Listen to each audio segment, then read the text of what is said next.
আসসালামু আলাইকুম। আমন্ত্রণ জানাচ্ছি মুসলিম নেটওয়ার্কে।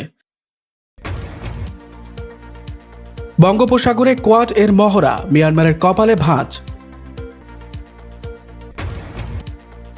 আমেরিকা ও ব্রিটেনের বিরুদ্ধে সামরিক ব্যবস্থা নেওয়ার হুমকি দিল রাশিয়া।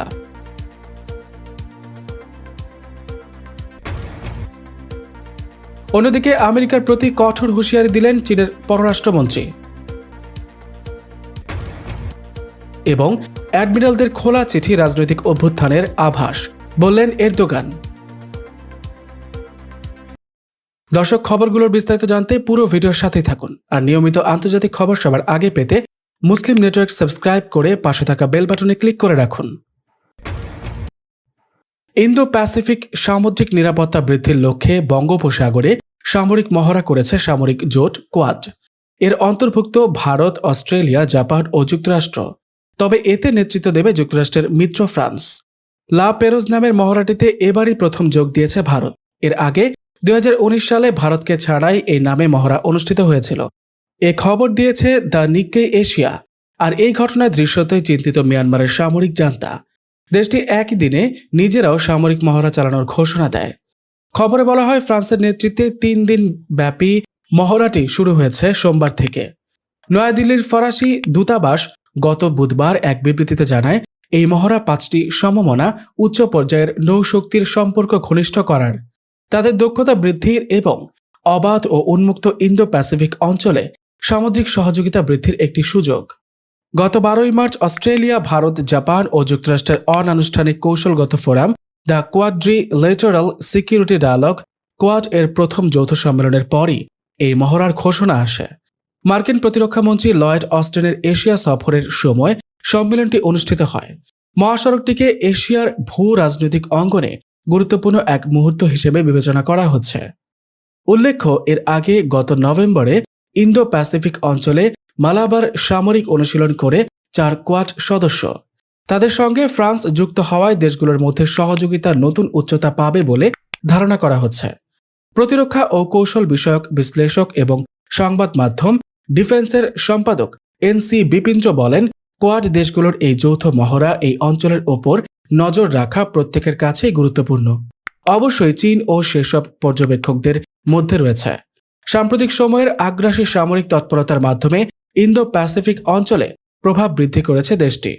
ঘরের কাছে কি হচ্ছে তা নজরে রাখবে তারা। অপরদিকে আমেরিকা ও ব্রিটেন যদি রুশ সীমান্তের কাছে ক্ষেপণাস্ত্র মোতায়েন অব্যাহত রাখে, তাহলে দেশ দুটির বিরুদ্ধে সামরিক ব্যবস্থা নেওয়া হতে পারে বলে হুঁশিয়ারি উচ্চারণ করেছে রাশিয়া। এশীয় প্রশান্ত মহাসাগরীয় অঞ্চলে আমেরিকা ও ব্রিটেন যে স্বল্প এবং মধ্যম পাল্লার ক্ষেপণাস্ত্র মোতায়েন করেছে তাকে সংঘাত ছড়িয়ে পড়ার মারাত্মক অবস্থা হিসেবে উল্লেখ করেছে রাশিয়া। দেশটি বলেছে, এ ধরনের সংঘাত ঠেকানো কঠিন হয়ে যেতে পারে। সোমবার এক বিবৃতিতে রুশ পররাষ্ট্র মন্ত্রণালয়ের মুখপাত্র মারিয়া জাকারোভা বলেন, আমেরিকা ও ব্রিটেনের পক্ষ থেকে সামরিক শক্তি বৃদ্ধির গতি বেড়েছে, যা শুধু পরিস্থিতিকে অবনতিশীল করার ঝুঁকি বাড়াবে। একই সঙ্গে পশ্চিমা দেশগুলোর পক্ষ থেকে যে হুমকি সৃষ্টি হচ্ছে তার মোকাবেলায় সামরিক পদক্ষেপের সম্ভাবনা নাকচ করেননি তিনি। সম্প্রতি মার্কিন সেনা সদর পেন্টাগনের কয়েকটি বিবৃতিতে এশিয়া প্রশান্ত মহাসাগরীয় অঞ্চলে মধ্যম পাল্লার ক্ষেপণাস্ত্র মোতায়েনের পরিকল্পনার কথা তুলে ধরা হয়েছে। মস্কো বলেছে, ব্রিটেনেও এই পরিকল্পনায় যুক্ত হয়েছে।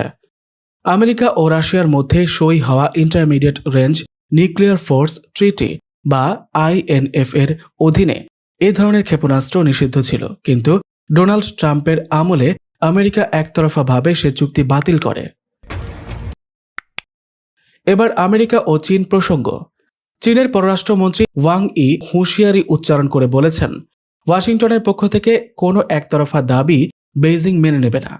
তিনি চীনের মৌলিক স্বার্থের প্রতি সত্যিকার সম্মান প্রদর্শন করতে মার্কিন সরকারের প্রতি আহ্বান জানিয়েছেন। সোমবার চীনের গণমাধ্যম কর্মীদের সঙ্গে সাক্ষাতে ওয়াং ই এর সতর্কবাণী উচ্চারণ করেন। সিঙ্গাপুর, মালয়েশিয়া, ইন্দোনেশিয়া, ফিলিপাইন ও দক্ষিণ কোরিয়ার পররাষ্ট্রমন্ত্রীদের সঙ্গে নিজের সাম্প্রতিক সাক্ষাতের কথা উল্লেখ করে চীনা পররাষ্ট্রমন্ত্রী বলেন, এসব দেশ মনে করে চীনের উন্নতি দীর্ঘমেয়াদে এ অঞ্চলের সবগুলোর দেশের স্বার্থ রক্ষা করবে, কাজেই তা বন্ধ করা যাবে না। তিনি বলেন, এশিয়ার পররাষ্ট্রমন্ত্রীরা মনে করেন করোনা মহামারী উত্তর যুগে চীন ও আমেরিকার মধ্যে আঞ্চলিক সহযোগিতা থাকা প্রয়োজন, সংঘর্ষ নয়। বিভিন্ন ইস্যুতে চীনের সঙ্গে সাংঘর্ষিক অবস্থানে যাওয়ার যে প্রবণতা ওয়াশিংটন দেখাচ্ছে তার তীব্রতা সমালোচনা করে ওয়াং ই বলেন, আমেরিকা যেন কথা মনে না করে যে আন্তর্জাতিক বিষয়াদিতে তার কথাই শেষ কথা। তিনি স্পষ্ট করে বলেন, চীনের সঙ্গে আলোচনা করতে আসলে আমেরিকার একতরফা দাবিগুলো মেনে নেওয়া হবে না। চীনা পররাষ্ট্রমন্ত্রী বলেন, তার দেশের সঙ্গে আলোচনার দরজা খোলা হয়েছে, তবে তা হতে হবে পারস্পরিক সম্মান ও সম অধিকারের ভিত্তিতে। সাবেক প্রেসিডেন্ট ডোনাল্ড ট্রাম্পের শাসনামলে বেইজিংয়ের সঙ্গে ওয়াশিংটনের সম্পর্কে উত্তেজনা তুঙ্গে ওঠে। বাণিজ্য, দক্ষিণ চীন সাগর, তাইওয়ান, হংকং ও করোনা ভাইরাস নিয়ে ট্রাম্প প্রশাসন চীনের সঙ্গে চরম সংঘাতপূর্ণ অবস্থানে চলে যায়। গত জানুয়ারি মাসে জো বাইডেন আমেরিকার ক্ষমতা গ্রহণ করে চীনের ব্যাপারে ট্রাম্পের নীতি অনুসরণ করেন। বিভিন্ন ইস্যুতে, বিশেষ করে মানবাধিকার ইস্যুতে চীনের সঙ্গে সংঘাতের পথে হাঁটার ইঙ্গিত দিয়েছেন জো বাইডেন। সবশেষে জানিয়ে দিচ্ছি তুর্কির প্রসঙ্গ। তুরস্কের সাবেক অ্যাডমিরালদের সাম্প্রতিক খোলা চিঠি রাজনৈতিক অভ্যুত্থানের আভাস, এমনটি জানিয়েছেন দেশটির প্রেসিডেন্ট রজব তাইয়েব এরদোগান। সোমবার এরদোগান বলেন, ঘোষণাপত্র প্রকাশ করা সাবেক অ্যাডমিরালদের কাজ না, তাদের এই খোলা চিঠি রাজনৈতিক অভ্যুত্থানেরই আভাস দিচ্ছে।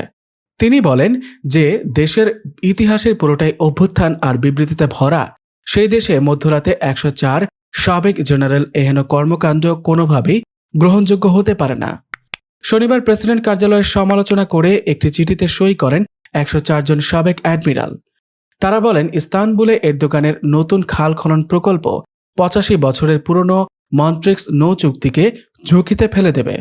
সরকার তুরস্কের ইতিহাসকে সামরিক অভ্যুত্থানের সঙ্গে জড়িয়ে ফেলেছে, তবে এই চুক্তির প্রতি অঙ্গীকারবদ্ধ থাকার কথাও জানিয়েছেন এরদোগান।